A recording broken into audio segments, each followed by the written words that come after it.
আগামী ত্রয়োদশ জাতীয় সংসদ নির্বাচনে প্রবাসী বাংলাদেশিরা পোস্টাল ব্যালট পদ্ধতিতে ভোট দিতে পারবেন।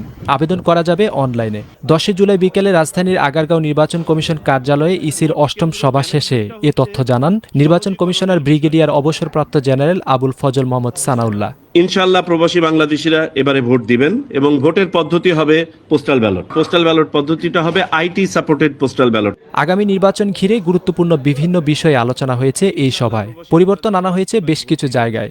রাজনৈতিক ঐক্যমত এবং সংস্কার কমিশনের সুপারিশ দুটোই অনুপস্থিত থাকায় বাদ দেওয়া হয়েছে ইভিএম পদ্ধতি। আমরা শুরুতেই সিদ্ধান্ত নিয়েছিলাম যে জাতীয় নির্বাচনে ইভিএম ব্যবহার হবে না। আজকে আমরা চূড়ান্তভাবে সিদ্ধান্ত নিয়েছি এটা কোনো স্থানীয় নির্বাচনেও ব্যবহার হবে না।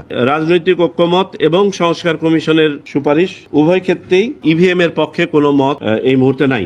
এছাড়া 22 জুন জাতীয় নাগরিক পার্টি শাপলা প্রতীক চেয়ে নির্বাচন কমিশন আবেদন করলেও নির্বাচন কমিশন এই প্রতীককে তালিকাভুক্ত না করায় এই প্রতীক পাচ্ছে না এনসিপি।